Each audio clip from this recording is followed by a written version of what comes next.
We had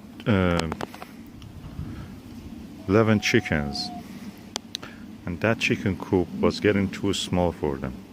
As far as it was summer, they could sleep outside, some of them, or inside one of those barrels that I put there. Several of these kind of barrels I put, 4 barrels. But because it's getting cold and is near the winter, is now, yeah, we have passed the mid-autumn, or near the middle of the autumn. And so I brought the other chicken coop that we had in the old chicken coop. I brought it here, dismantled it, cleaned it, then reassembled it inside the orchard, so the chickens can go live there. And one of the chickens, Sylvie, which was grown up here actually as a chick from an egg, we had it here. She immediately was coming here to take a look, and she was curious. I think she remembers. They say chicken memory, but chickens I think have good memory in that sense. So this is the way it looks now, and I hope that the chickens will be liking this. They can sleep here also. Because here it will be damp, I have to raise it a little bit so the wood will not rot. Later I will paint this with a resistant paint so it will not rot the wood. And yeah, a little bits and pieces I have to do here, but that's all. And this is now in the middle of the orchard. As you see, the currants, the peach, and the Iranian medlars with their beautiful autumn foliage.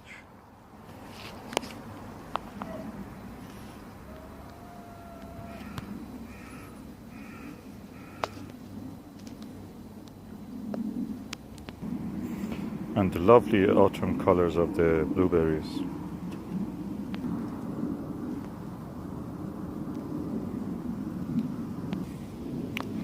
And white currants. And the grapes. Autumn is in the air.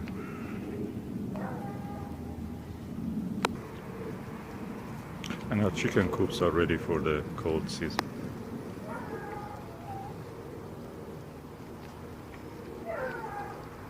Sylvie, our bantam chicken, was born here with a mom, which is Lottie. So you see, Sylvie is going back to childhood. She remembers. Now I've transferred this. She's now happy. She's going there to sleep there.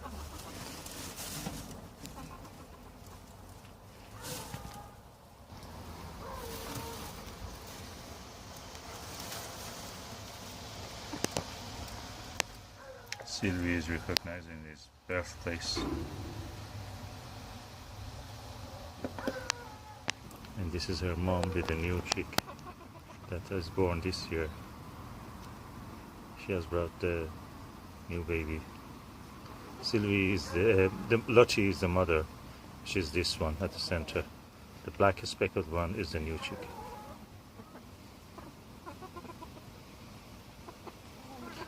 They're curious, they're exploring it. And Sylvie is now doing his little exploration.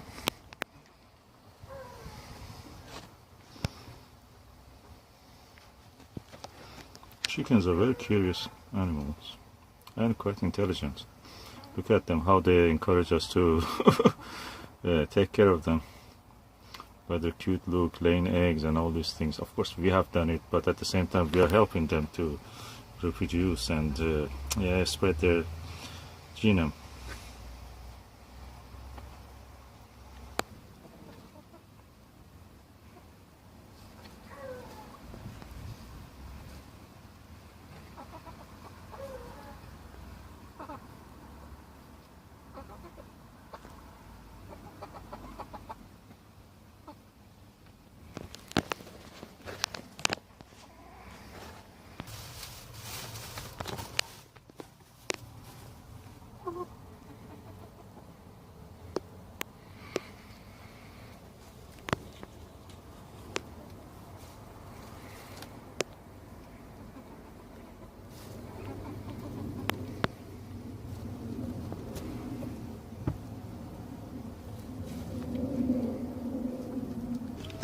Sylvie is now exploring the chicken run of her birthplace.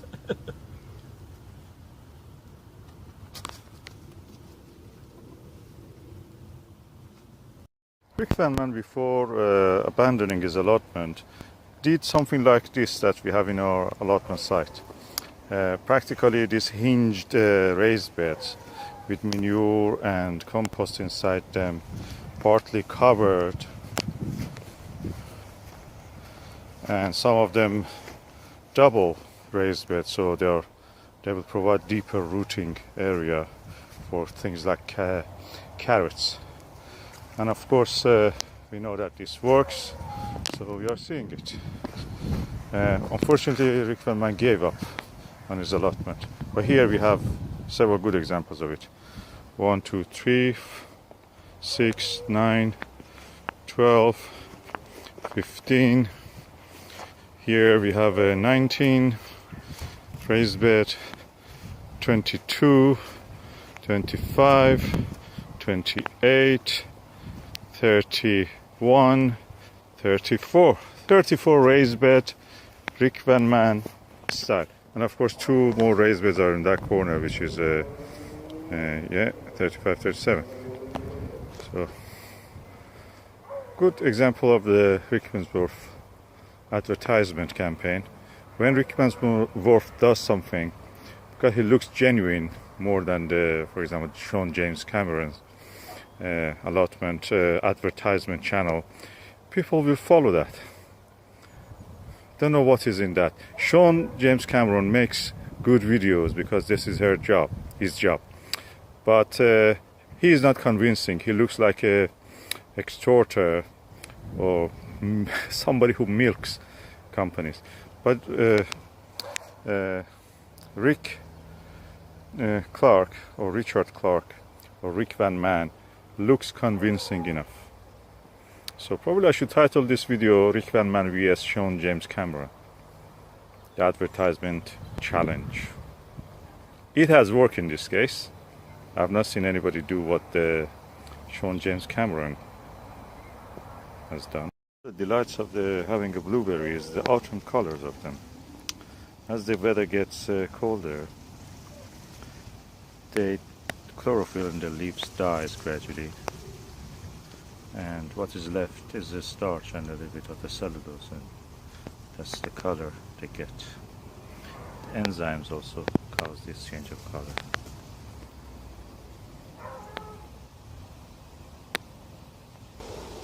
Of course, some of the blueberries will not turn that quick to autumn colors. This one has not done it. The cold hardy variety is called Vaccinium blueberry. Some of the blueberries already have lost all their leaves, and almost all of their leaves, and you see the new fruit pod appearing in them.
Okay, this is the apple variety red Falstaff, and I bought the tree I think from the Rowan's nursery, and today I'm going to harvest it. It's the 9th of the November. Let us see how it looks. It looks kind of reddish with a little bit pink flush here, some yellow green coloring at the bottom where there was no sunlight shining on it, so that was this direction where the blackberry is, so there was not sunshine much, and the sun actually shines from this direction, from this way. So this was the part that didn't receive sunshine, and now I'm going to harvest it. It's the second year after planting it, and last year it gave some crop. It is now another fruit. Most of the other fruit I think it fell, and the chickens may have finished them. So this is the fruit, apple. It's a very tasty apple, smallish but tasty, and I'm looking forward for the next year. I'll have to manure it this year and put some manure under it, so just help it to have some food for the next year. It's a roundish, one-lobed apple, near flat base, deep to medium eye, and some beautiful coloring, as you see.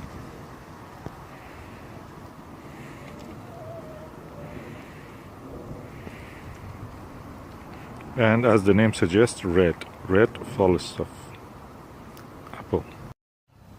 In the middle of the October, I started to plant some bulbs, and as you see, the crocus are coming up.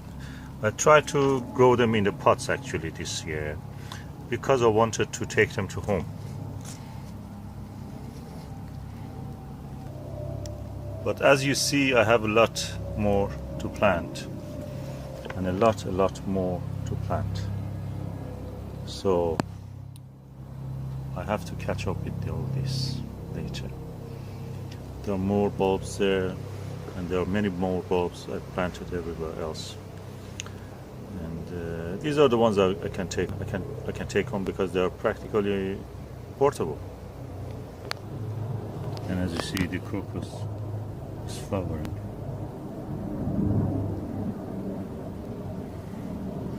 Just one of the many pots of crocus planted this year.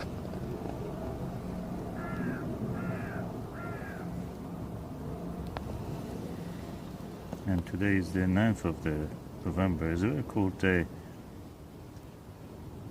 We had some heavy rains, of course. It means there was no frost today, but yesterday and the day before there was frost. And the Saint crocus loves it. You'll be surprised. Saffron is one of these bulbous plants of the family of crocus. Saffron, the expensive herb, expensive spice. I'm looking forward to this crocus. Sunday, 15 of the November 2016. It's a lovely sunny day, and in the allotment we have 2 new chickens. Susan, can you show me one by one, put them in? Okay, is one blue belly, which is that one. Hold it carefully, don't let them escape. Please, open the hoop, release it. That's it. First one gone. Second one is a. What was the name of this? What was the name of this one? It's a black rock cross. That's a black rock cross. I don't want to close it because I have yet to put the food for them. We keep them here just to accustom or acclimatize them to the new allotment. So the hens see them, they see them, but they cannot hurt each other. They Yeah, gradually they look. accept each other. They're already nosing.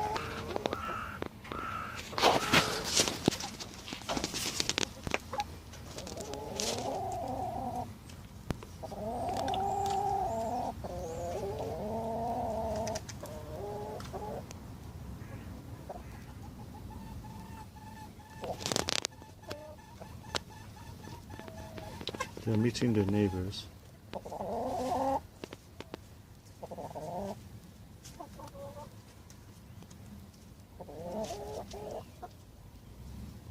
So after 2-3 days I will release them to the bigger run, which is our orchard.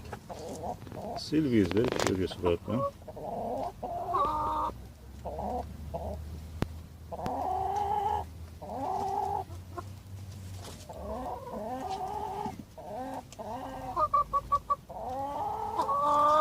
These chickens have never seen bread or rice. Probably they only were fed with a chicken pellet. So they don't know any of these treats.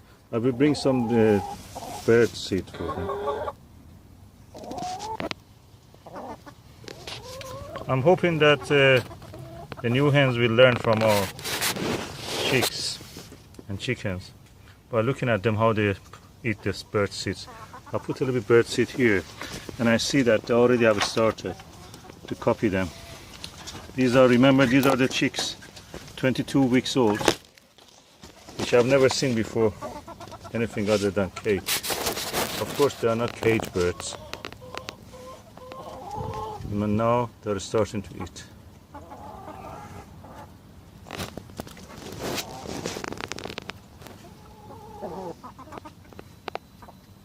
They looked at the others and learned.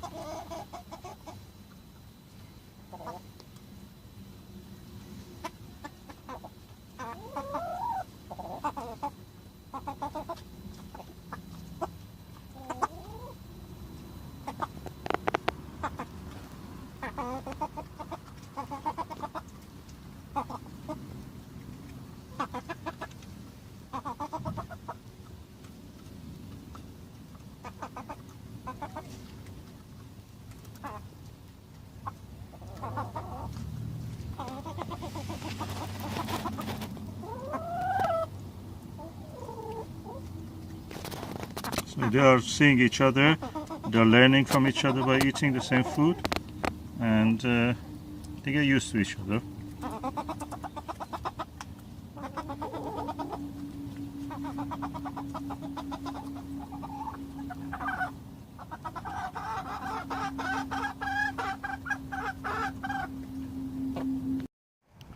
These are the Persian cress that I planted, sow in the late August 2016, and now today is the 17th of the November, and as you see, the leaves are lovely and grown up.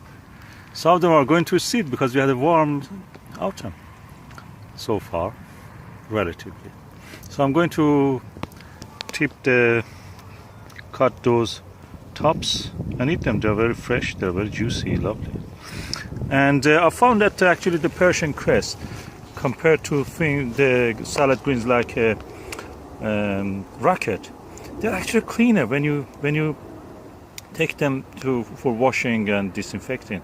They're much cleaner, and even after that you'll notice that the radishes and little leaves of radishes and rocket can have some mold on them from the time that they are in the ground.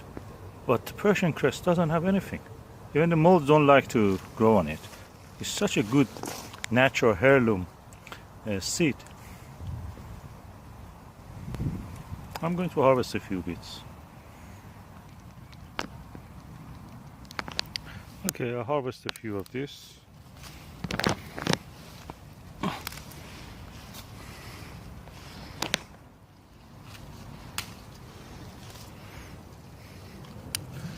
These tips are really juicy and lovely. It's November, so they should not really go into seed. So I'm cutting the tops because we had a really warm autumn, and that means that they will have a chance to grow from the other parts of the plant. for a longer period of time. This is strange. We have very warm autumns. Very tender tops of the Persian cress, ready for eating. I'll take a few more tops. A really juicy plant. Juicy, slightly spicy or hot, you can say. Yeah, that's the correct word actually. And look at the leaves. Quality leaves.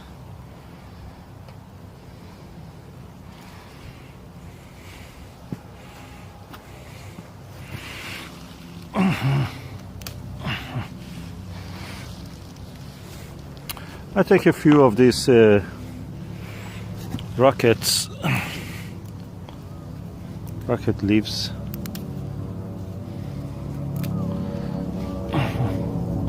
We're really having so far a warm autumn.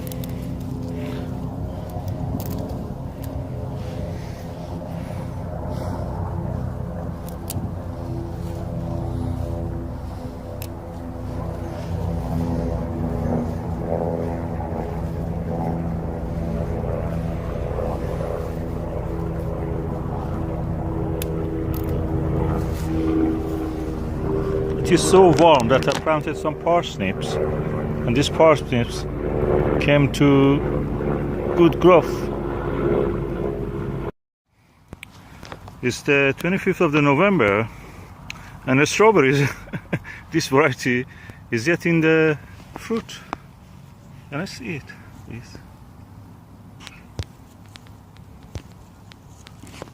Just leave them down, please. I just want to have them hanging naturally.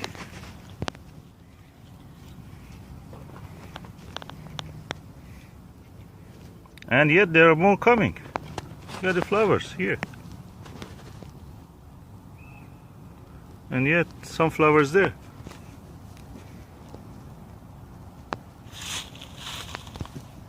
This is a strange year.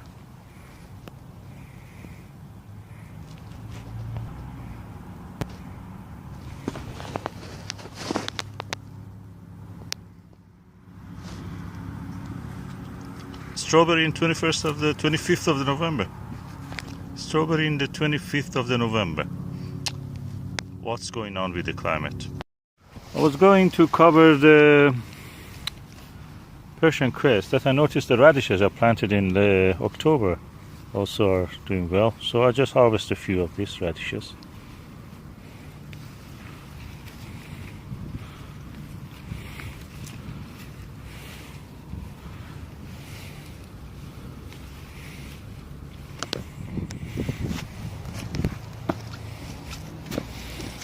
What about these ones? No, they are not doing well yet, but these other ones are alright.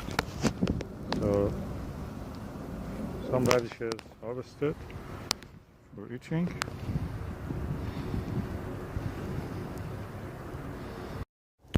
I love beautiful colors of the autumn. This is a rose, and this is our first asparagus bed. For the first year, I think that this is now has grown really tall. That is about 1.5 meters. So next year, I think that I can get a really good crop from this bed. I have another bed which I planted this year, and this one is now 3 years old. So hopefully, we will have a good crop. What I will do is now, I will first cut the ferns of the asparagus down to the ground level. That I will remove all the weeds, and then after that I will cover it with a layer of the manure or compost. Then I cover it for the spring, and hopefully in May and June we will have some good crop of the asparagus. Taste of asparagus, let me describe it. It's something between broad bean and cabbage. Something is more like broad bean actually, more like a broad bean. Beautiful flower. This is a plant. I think what's the name of it?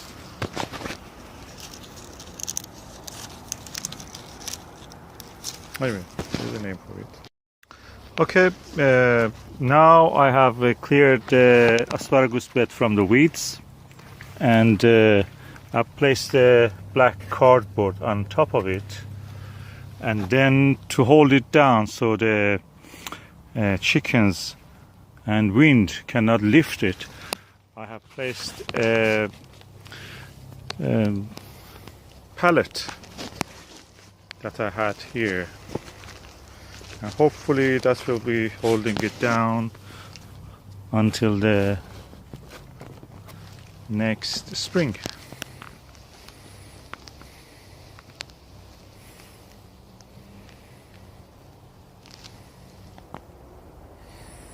Beautiful rose. What's the name of this rose? Faithful Friend, Mother Shrub Roses. Okay. I think I bought this from the Lidl or Aldi. Yeah, probably Aldi, yes. And it gives a very open, loose rose. Pinkish, not much aromatic, but it's beautiful. Anyway, autumn colors are also beautiful. This is the second asparagus bed that I have. I planted this in 2016 from plants that I bought, I think, from the anyway, one of the nurseries. And they were not as strong as the ones I bought from the Aldi, but anyway, they grew, and now I've covered it. I've weeded it. I've added 1 bag of manure, and then I covered it, and hopefully give me some good crop next year. There are a few bald patches on it that the plants, the crown of the asparagus that I planted in the spring, in winter last year, actually this year, they didn't grow well. So I may just get a few ones from the Aldi when they bring it, of course, and plant it there.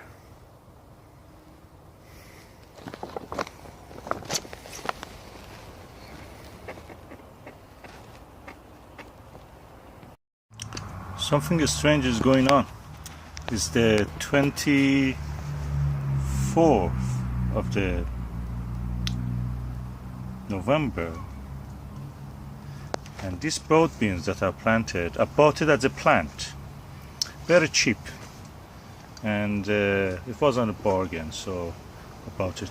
But now they're in flower. 24th of the November 2016 in the polytunnel, and they are in flower.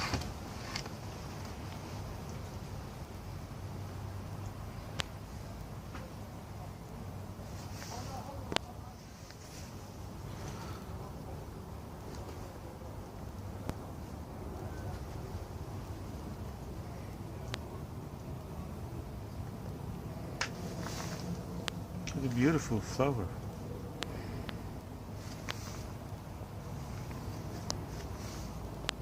The varieties, what I forgot the name. Aqua Dolce, whatever, is a winter hardy variety.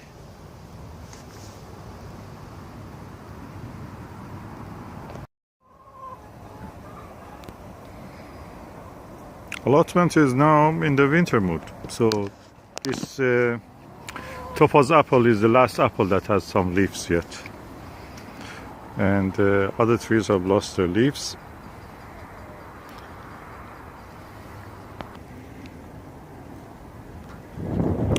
And the potato patch is covered. The trees which I planted this year also are now have shed all their leaves, except a few ones, including the apple Rachka and the quince. They have some leaves yet.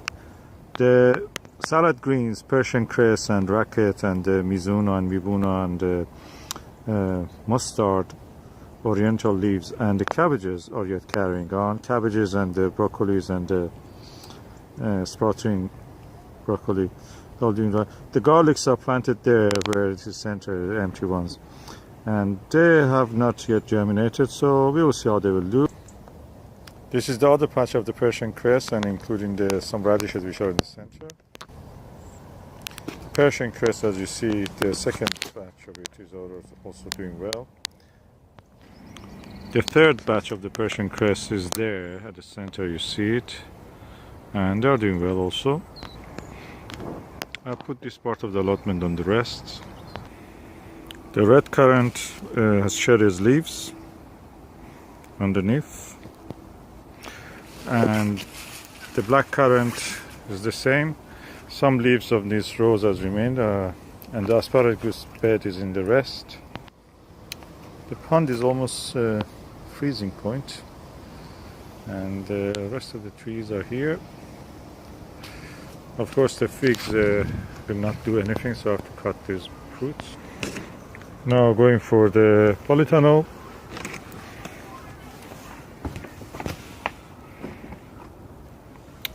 Polytunnel is the greens are growing. Mustards, all kind of greens that we have here, some parsley, some frilly mustard, and pak choy there, and again the mustard,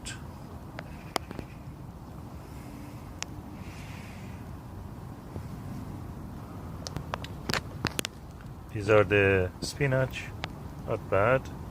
I have to weed here. I have not weeded these parts. And these are all the winter salads in the polytunnel. They are smaller than the other ones because they were seedlings when I brought them. So they may take a little time to grow. I planted some cabbages. The broad beans are in flower. Strange. Again, some sprouting broccoli. Broad beans are in flower. Surprise, surprise, this geranium is yet in flower. Of course, it's molding. I think I have to open because before the storm, when the hurricane was here, I blocked the beautiful crocus. But I made a mistake, I think. I should have planted really deep. But anyway, all right. They look in the flower. Oh, beautiful flower. I'll take a few pictures.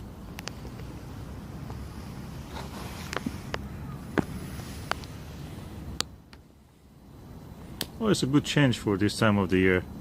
25th of the November or 24th of the November. There is nothing else, no flower. These are the only flowers. It's the November 22nd today, and it's a very wintry time. Of course, in the autumn at this time we will have hurricane. In our allotment we also have hurricane. Fortunately, nothing has been affected by it as much. And it's amazing, I can go and harvest some salads. Salad leaves for eating. These are some rocket and some Persian cress. Persian cress you see here. And under all of these are some eggs. So allotment is yet productive at this time of the year. We can go and harvest some lovely crop. Again, Persian cress at the center. Lovely quality leaves. I just harvested in the dark. I could not see anymore. So that's it. The life is in such a way that I go to work in the dark and come back in the dark. And the effort that I made in the summer and late summer, now I can live with it. This is the harvest of vegetables and some herbs and some flowers. I will make a video now about how to actually wash the salad greens. Okay, the first thing I will do, I plug the sink and I start to fill it with water. And I add the salad greens that I have one by one to this. I will not add at this stage the radishes. Radishes should be cut, the tail and the head of them should be cut, and the bad leaves should be separated. I will show you what I mean by that. Okay, I have removed temporarily the plug. I use this this brush. How to wash the salad greens? Okay, the salad greens can be washed by putting them in a sink.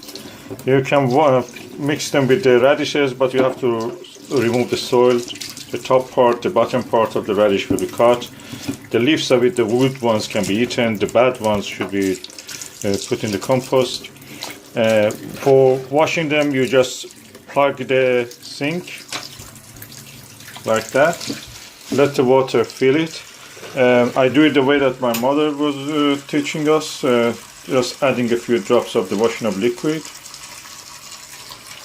So that actually makes anything that is soil or anything attached to the leaves to become loose and slippery. Then I will add some salt. This is just some salt, the cheapest salt that you can afford. And just a splash a little bit here and there. Salt is a disinfectant, so practically it will kill any germs or anything that are present. It's ionizing agent, so the ions of it will kill the anything that is alive there, except the leaves. Then I leave it for 20 minutes to half an hour, and after that I can pick them. At the moment I just leave it.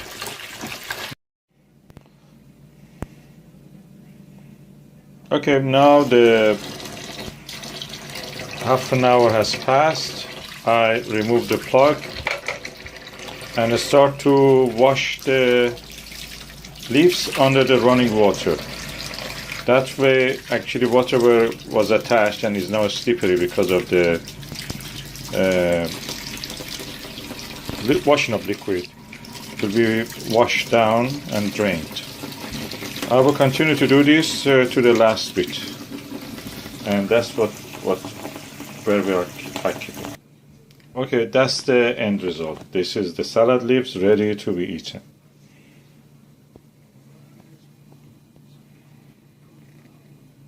It's a combination of Persian cress and other things. Oh, I like it. Every day I go to the allotment, pick a few greens, salad greens, and take it home and eat. This is a salad bag, bigger than a salad bag, and Persian cress. I have rocket here. I have mibona, these kind of oriental greens. I have radishes. All the things, radish you cannot get it actually in the salad bags. But it's really delightful. Look at this rocket, beautiful rocket. And Persian cress, best of all. And just while going to the allotment, I can have all these beautiful food greens. That's amazing. I like that. That's a life. Allotment life is beautiful.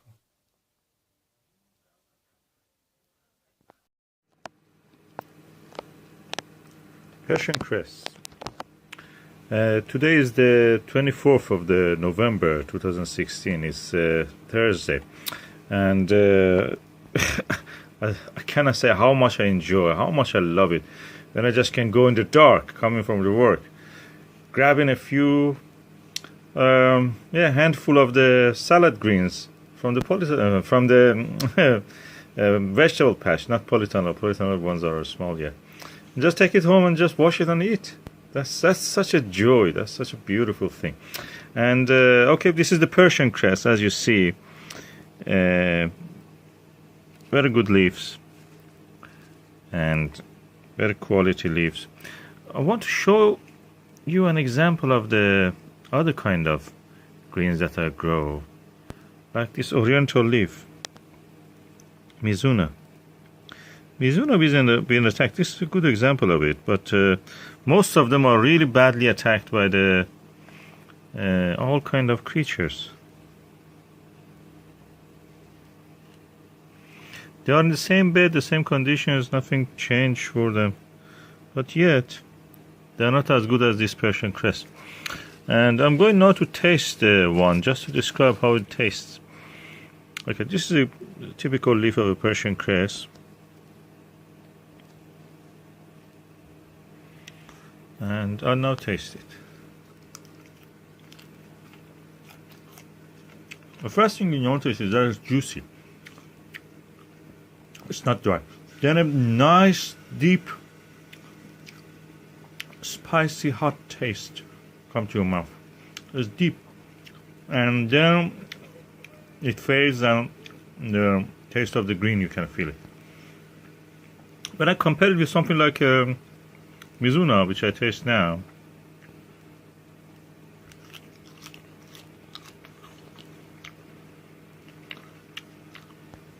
Mizuna has a strange taste. Kind of, I cannot describe it. It's not cabbage. It's not anything. It's kind of bad smell, taste kind of thing coming out of it. It's not just these specimens. Every year I grow it, and every year it tastes the same. Or you buy it from the shop, they say tastes the same. It's practically a brassica, so really you cannot expect anything other than that. But this Persian cress is really juicy. Have a suddenly hot, peppery taste. And what makes it better is this juiciness of it. You can have nasturtium which is hot, but doesn't have the juice. It's dry. Okay, today is the 1st of the November, and I'm harvesting the last apples from the Rachka apple that we have. So I noticed that the birds are gradually pecking on them because they're red. They're a beautiful red. So I'm harvesting them now.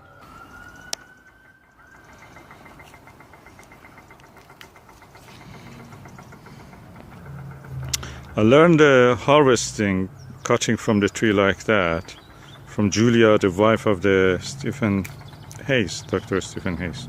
Of course, I removed the fruit bud now here, but anyway, that's the way you remove it like that. Push it away from you.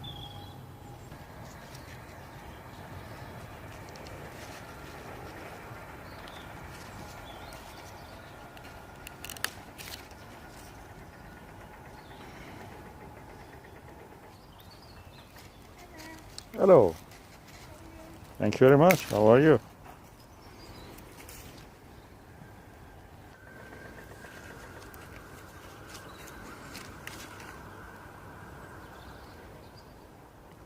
So the tree can now go for a rest. This was his first year, and I hope next year, God willing, it will give us some fruit also. The birds were pecking on this.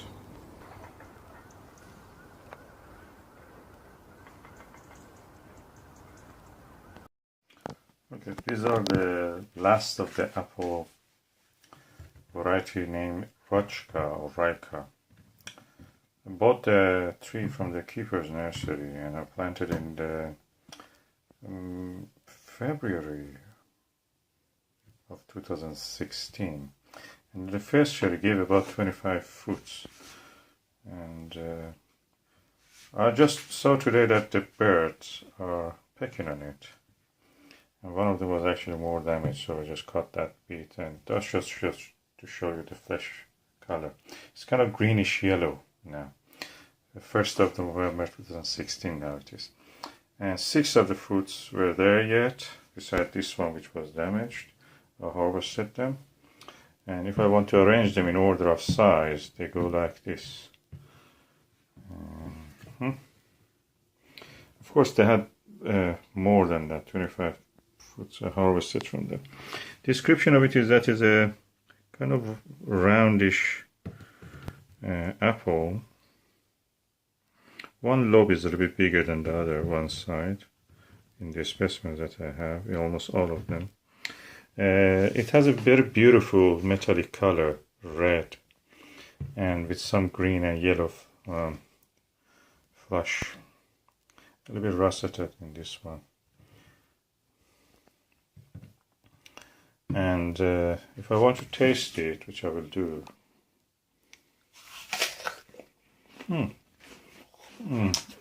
crunchy, easy crunchy, not soft, not easy to crunch,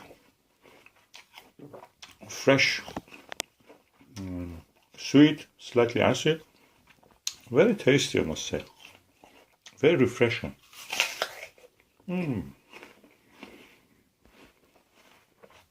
I can tell one of the best apples I've ever had.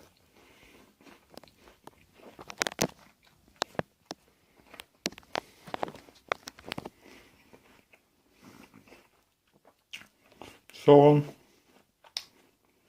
I have to comment, this is one of my best apples probably. This is a tasting video of the apple variety Red Forest stuff. I harvested it a few days ago, so you can, for description of it, you can see that video. I'm just going to cut it now, right away, eat it. It's early morning, I want to have my apple. Okay, the apple is now cut, and as you see, it is kind of white, yellow, kind of green, slightly greenish color. As you see, it's relatively medium to small in size. The skin of it is red. Of course, you have seen this before. So I'm just going directly now to taste it.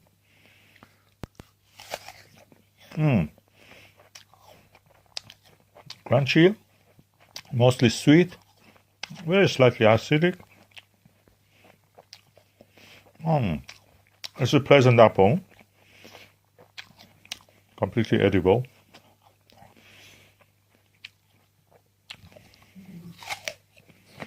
Crunchy, not hard at all. Red Forest stuff, to my experience, is a good apple.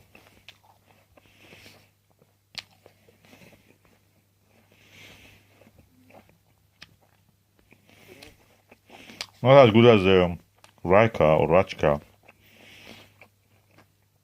but on its own is a good apple. Crunchy.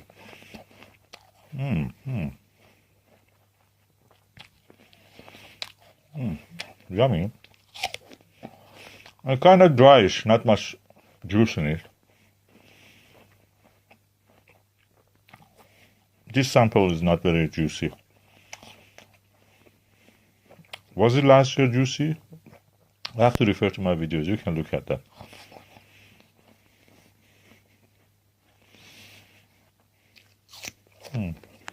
Quite interesting.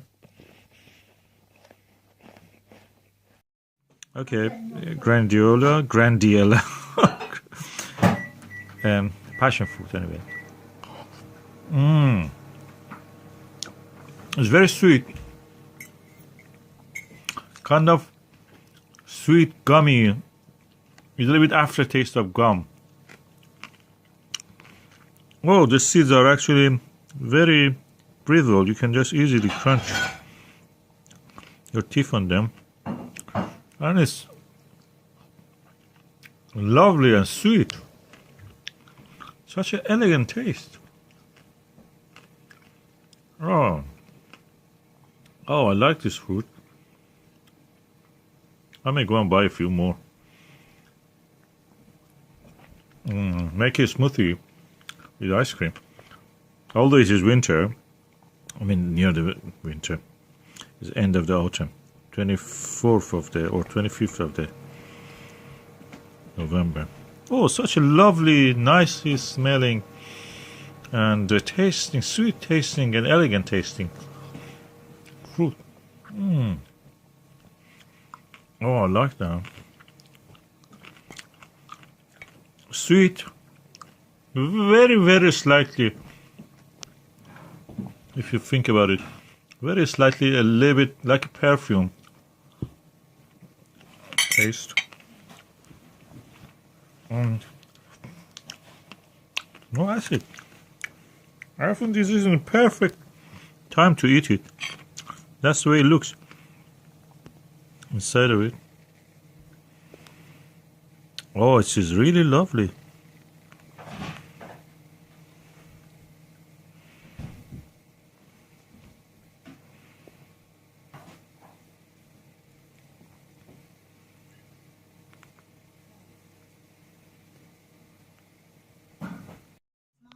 Oh, tonight I have a treat. My wife made me a salad fruit, including oranges with center, apple, passion fruit in the middle, the seed ones, grapes, pomegranate, and some pear, which I don't recognize. This is beautiful. This is lovely. This salad, fruit salad. Try it. Try it for yourself. Passion fruit makes it really good. Gives a different aroma and fragrance. What a nice thing for a Saturday night. Thank you, Suzanne. Okay, these are the tapes of the pumpkins or winter squash and summer squashes that I've grown this year. I'm not just after eating them. I want, because we have to live with them for a long period of time, several months, sometimes a year.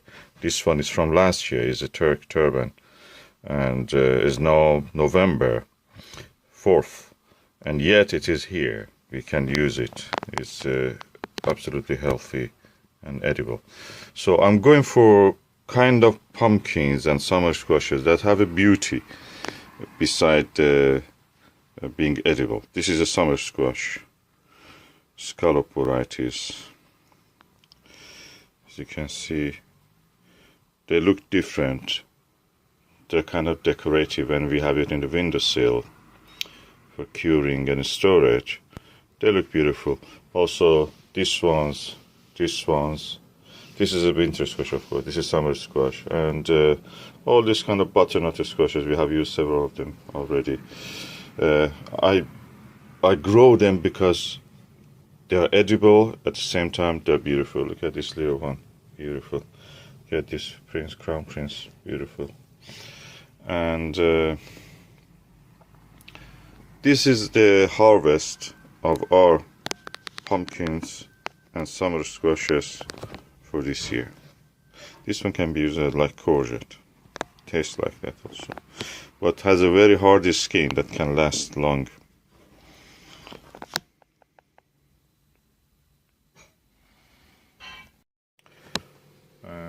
This year for me is the year of bulbs.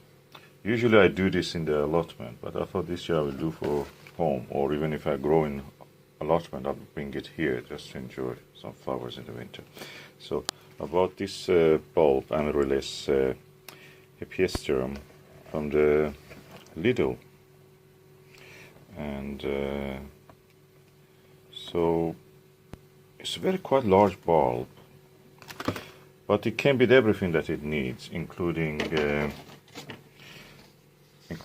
pot, the bulb itself, 2 bags of the compost, and a little saucer that you can put it so it collects the water inside here. And Amaryllis, as you know, it gives a very large flower, or several large flowers at the end of a large stem, and it goes upright. And I'm looking forward to that. So I have 2 varieties of the Amaryllis. This one, which has a lined, or like a barcode, it has lined white and red colors, and this one which is pure red. And it came with 4 bags. Each one had 1 bag of the compost, 2 bags of compost, and one of them actually never used because there was not much space in it, so it's extra. I suppose they give it as a spare, so I can use it on other things probably. That's the way the bulbs look.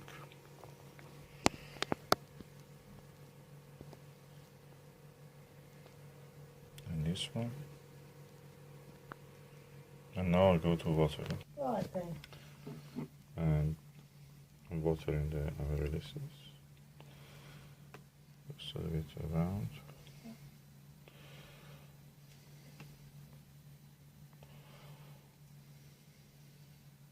Just to help the compost a little bit settle also.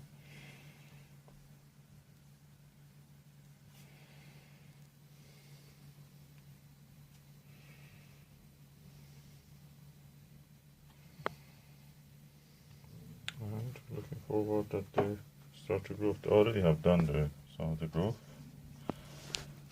and they grow better and larger.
Henry David's kitchen.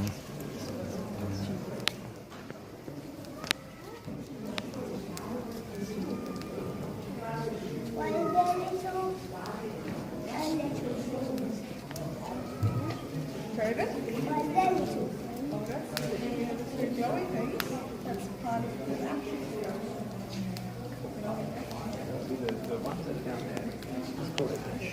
It's already burnt. And there's the logs. And the fire. And the fire has finished. The logs become ash. Sometimes it's just bits and pieces that go up in the air. See those ones that go up in the air? Yeah. They're called sparks.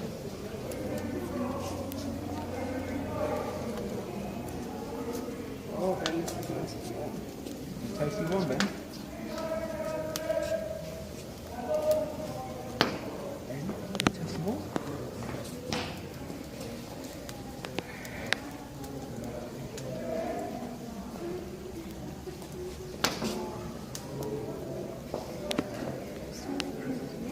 These people. Yeah, get warm. Because you're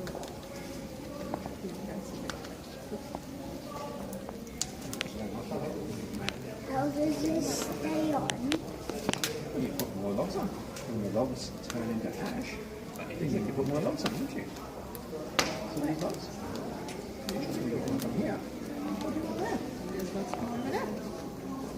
There. One break. That's toasted warm, isn't it? Over long please.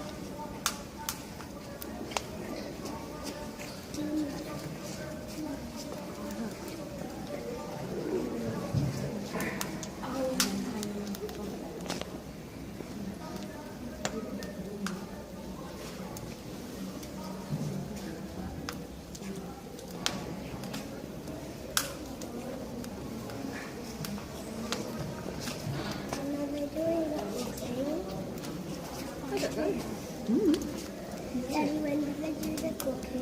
When they do cooking, they might have already done it. I think we might have missed it.